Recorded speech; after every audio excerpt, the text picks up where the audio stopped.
Quando se chega a este 10º trabalho de Hércules, a morte de Cérbero, Hércules já havia enfrentado muitos perigos antes.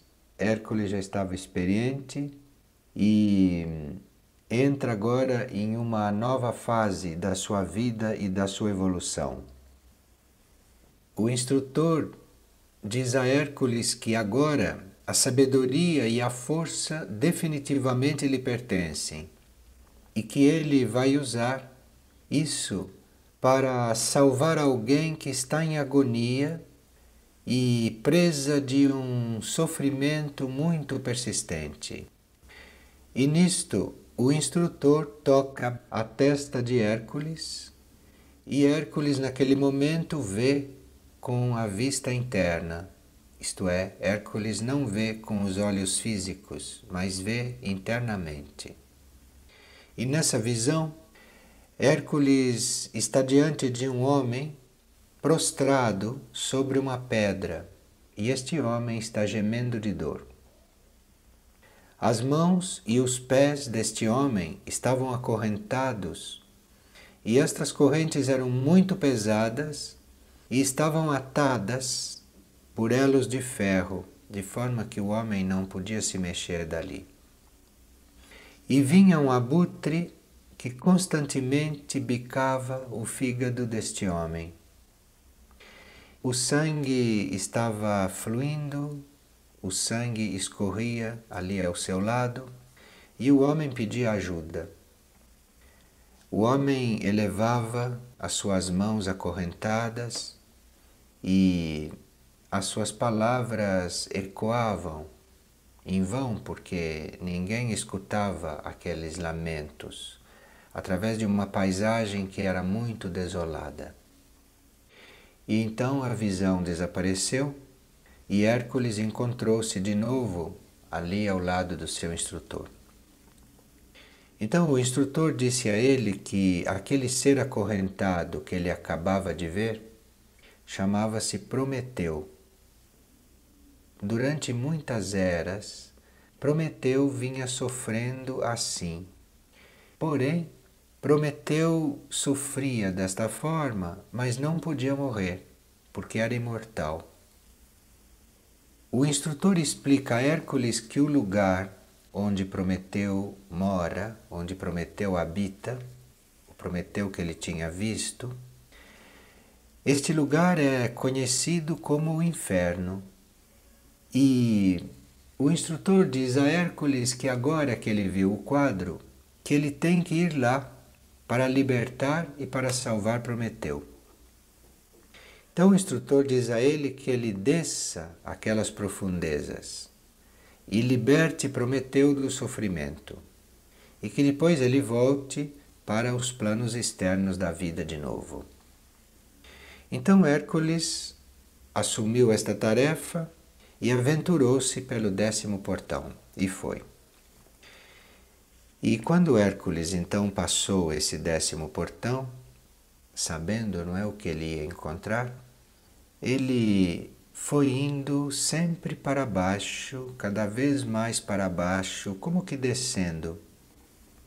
E percebeu que ele estava começando a ingressar e a viajar para mundos aprisionantes, para mundos concretos, formais, muito aprisionantes. E à medida que ele descia, a atmosfera ia ficando cada vez mais sufocante e a escuridão cada vez mais intensa. Porém, a sua vontade e a sua decisão permaneciam sempre firmes. E essa descida, que era muito íngreme, profunda, era um longo caminho. O mito antigo diz isso. E Hércules tinha a impressão de estar completamente sozinho naquela descida. Porém, ele não estava sozinho. Ele tinha esta impressão de estar sozinho, porém ele não estava sozinho. E Hércules vagueava e procurava ouvir dentro de si a voz da sabedoria e procurava estar sempre em contato com aquela força interior que a esta altura já eram bem claras para ele, bem próximas. Finalmente, depois de descer muito, Hércules chegou a um rio escuro. Era um rio todo envenenado. Era um rio que as almas daqueles que desencarnavam deviam atravessar. E para essas almas atravessarem este rio e irem para a outra margem, tinham que pagar uma moeda a um barqueiro que ficava ali transportando aquelas almas, para que elas pudessem chegar ao outro lado do rio. E na hora em que Hércules deveria atravessar naquela barca, o barqueiro não lhe cobrou a moeda, porque Hércules inspirou assim um pouco de medo no barqueiro, e o barqueiro assim um pouco aterrorizado esqueceu de cobrar e passou, atravessou Hércules sem nada querer. E foi assim que Hércules entrou no inferno.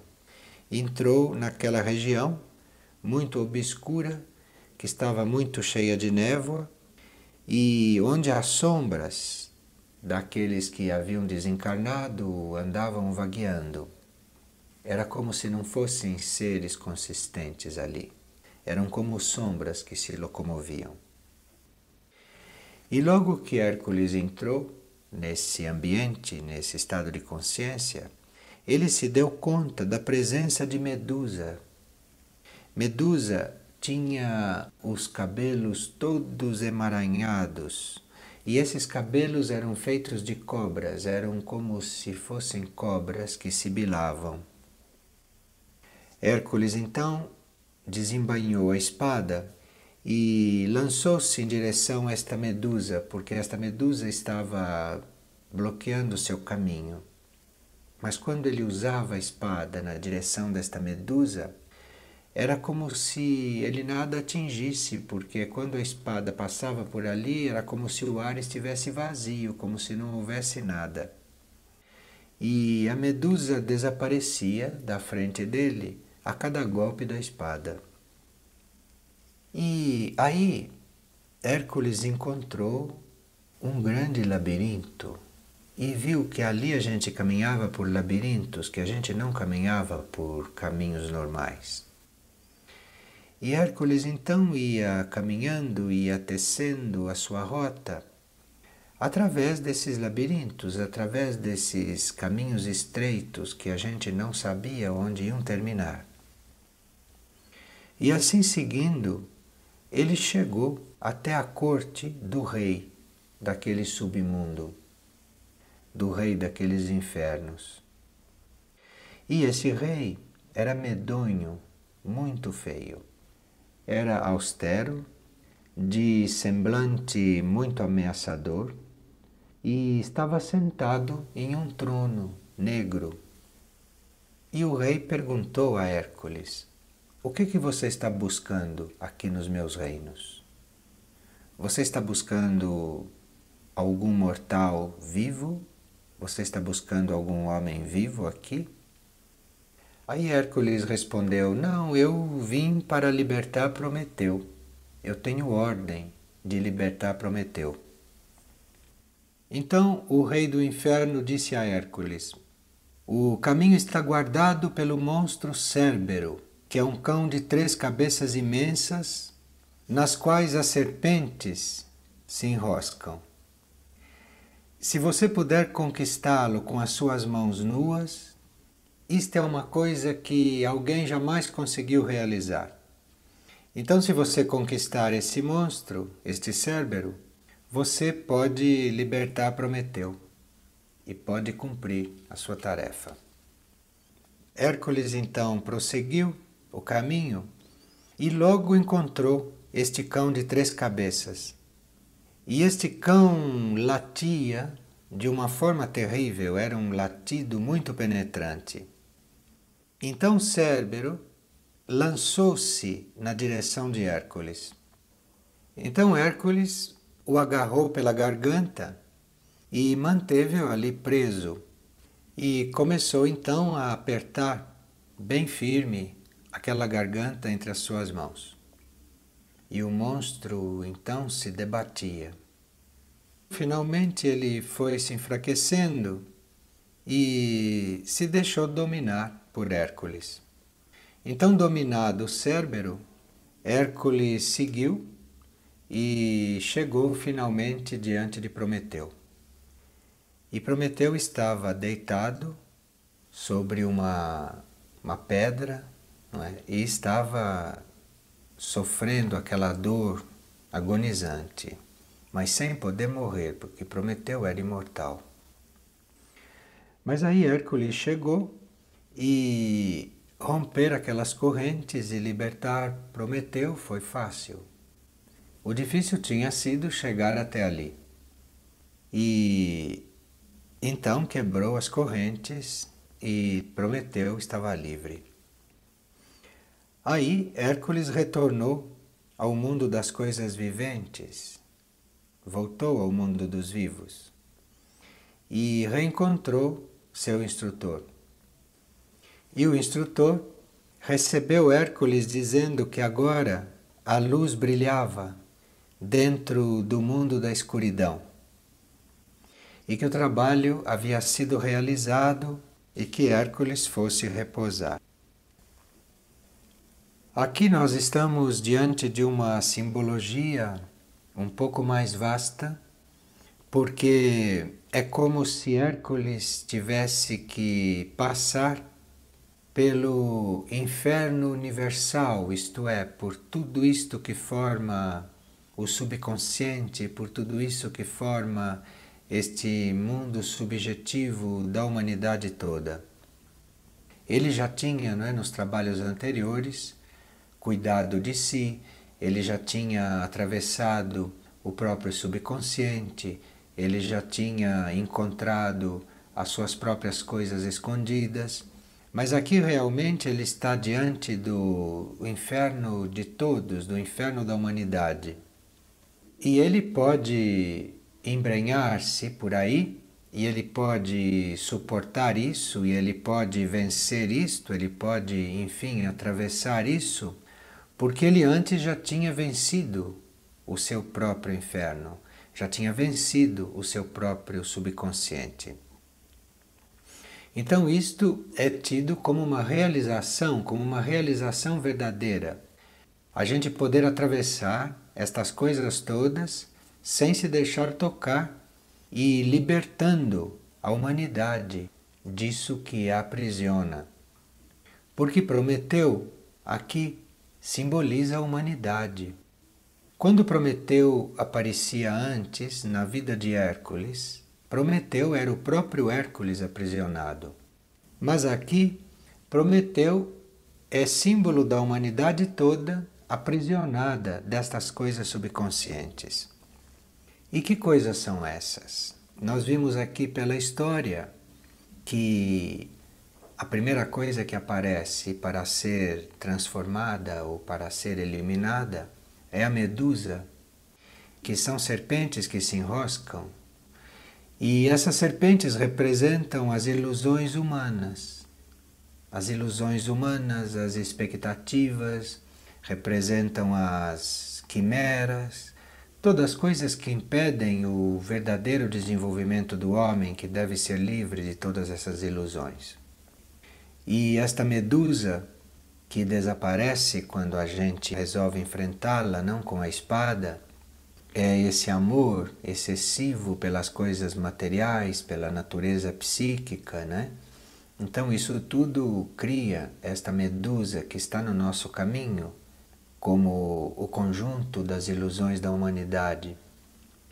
E depois da medusa, depois dessas ilusões todas que estão ali, encontra-se este Cérbero, este monstro de 3 cabeças, que aqui surge como o verdadeiro guardião do inferno. Essas 3 cabeças, então, de Cérbero, elas simbolizam a sensação, o desejo e as boas intenções.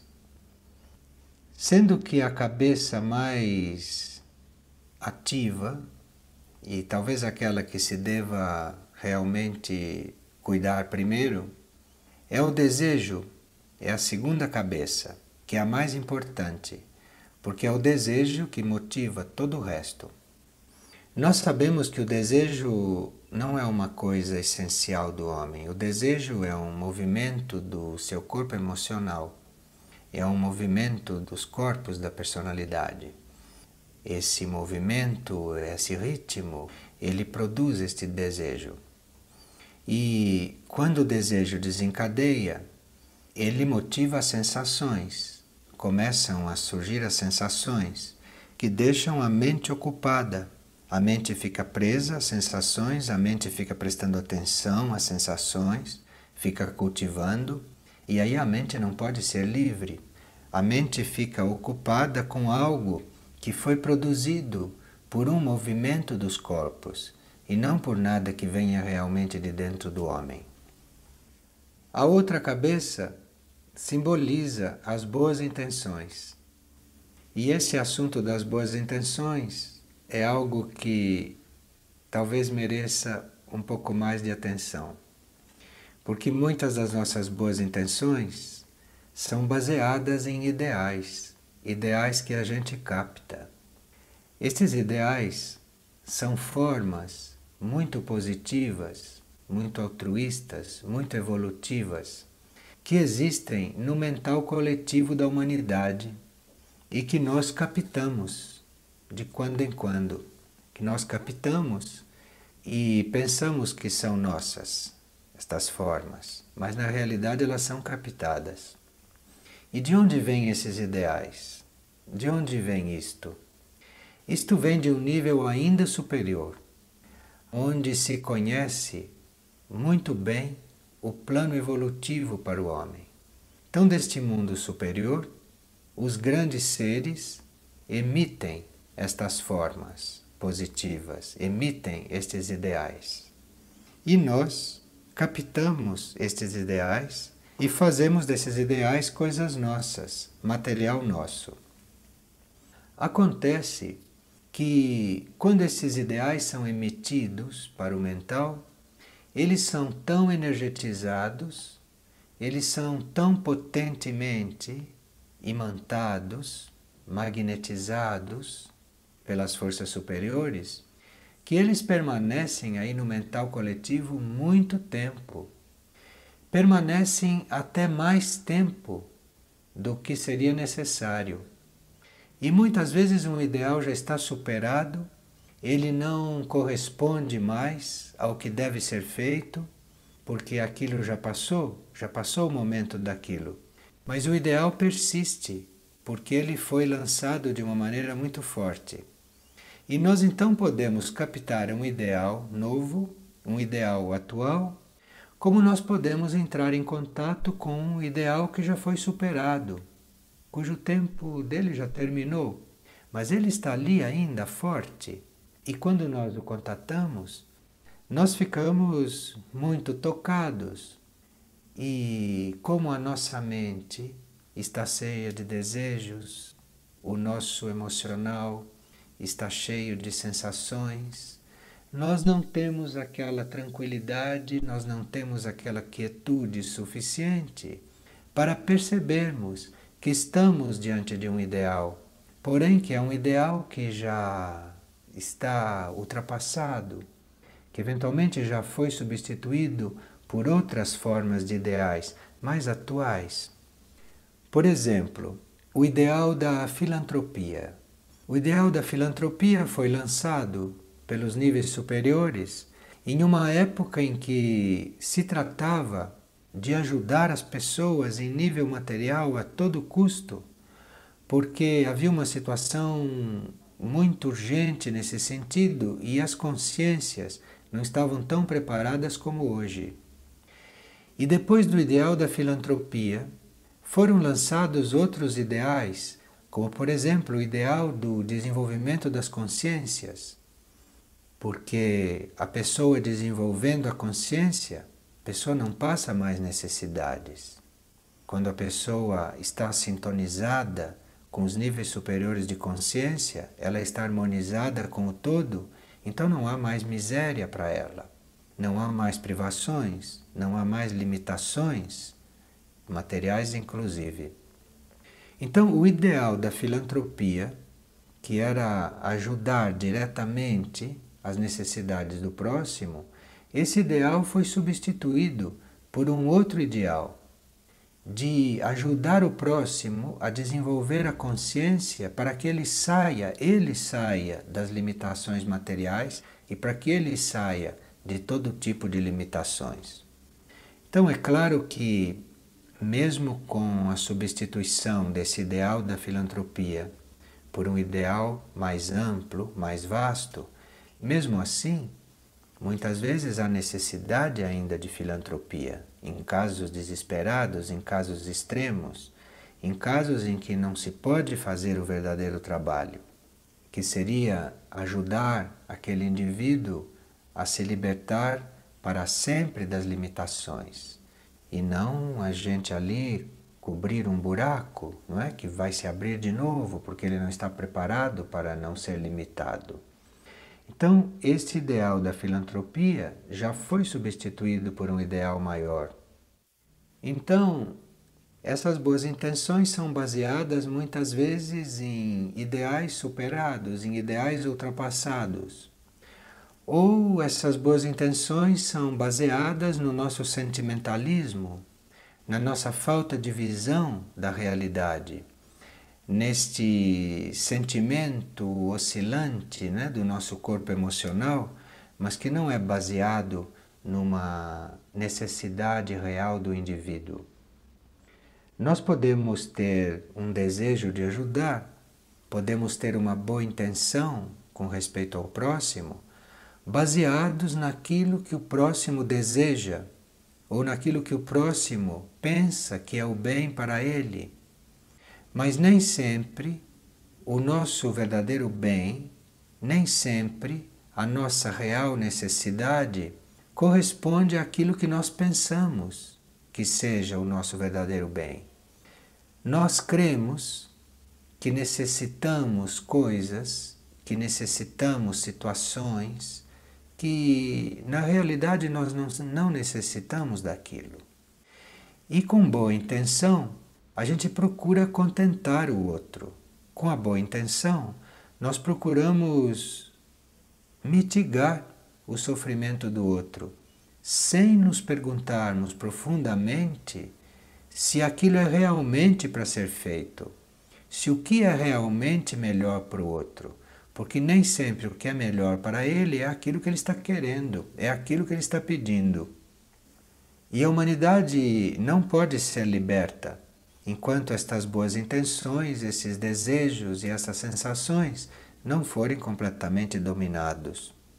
E um outro detalhe bastante importante neste trabalho, que é o trabalho no qual Hércules se introduz no trabalho mundial, né? Se introduz no serviço pela humanidade. Um outro ponto importante é quando ele vai atravessar aquele rio envenenado que as almas atravessavam. E ali nós percebemos que Hércules está interessado, que Hércules lançou-se na libertação de todos os seus companheiros humanos e não de um companheiro em especial, que Prometeu representava a humanidade toda. E ali na hora de atravessar aquele rio, vê-se que Hércules está entre as almas, que ele não está identificando aquelas almas. Então Hércules já está numa situação de impessoalidade. Ele já está diante dos necessitados impessoalmente. Ele está vendo aquele grupo de necessitados. Ele está vendo a humanidade necessitada. E ele não está vendo um ou outro, aquele que ele gosta, aquele que ele prefere, aquele que ele quer mais bem. Não. Ele está atravessando para ir em auxílio de todos. E ali se diz que eram sombras, isto é, não dava nem para ver exatamente quem era, mas era a ajuda pela ajuda, não era ajuda para ninguém em específico, não era ajuda para ninguém especialmente que a gente escolheu ajudar. Isto então já dá o sinal de que Hércules está se transformando em um servidor autêntico, porque ele não vai servir quem ele escolheu para servir, mas ele vai servir impessoalmente. Aqui então está se descrevendo praticamente as grandes ascensões da alma, não é? A elevação da alma. A elevação a partir daquela natureza psíquica, né? Dos desejos, das sensações, e enquanto o homem está centrado em si mesmo, ou a humanidade está centrada em si mesmo, para a elevação da alma desta região para a região do coração, a região do alto diafragma, aonde a impessoalidade, aonde o relacionamento grupal, o relacionamento universal já é possível. Então aqui o homem já não está mais tão interessado na sua natureza animal. Nós vemos que aqui nesta história não existe nada da natureza animal de Hércules falando muito alto, não é? Se impondo, e não existe também um trabalho e uma criação no plano físico, porque vemos que ele entra para um mundo que não é bem físico, não é? O instrutor mesmo diz a ele: volte para o mundo externo quando você acabar. Então ele já está com a sua criatividade, ele já tem a sua ação toda num nível não mais físico, muito mais amplo isto. Ele já se torna um servidor, ele já se torna uma criatura útil nos outros níveis de consciência. Embora aqui seja ainda um submundo, mas não se trata mais do mundo físico. E ele trabalhando já fora do mundo físico. E isto subentende um controle muito grande, porque nós entramos em contato com outras realidades, entramos em contato, às vezes, com os fantasmas da humanidade, em se tratando deste submundo não físico no qual Hércules entrou. Então, para que isto aconteça, toda a nossa natureza animal, o nosso corpo de sensações, o nosso corpo de desejos, as nossas boas intenções, tudo isso deve estar já emancipado. Para que a gente possa estar diante desta vibração humana, coletiva, e possa realmente trabalhar aí, que não é o mundo concreto este, é é um submundo, como diz o texto do mito, mas que mantém a humanidade toda acorrentada, como estava ali Prometeu.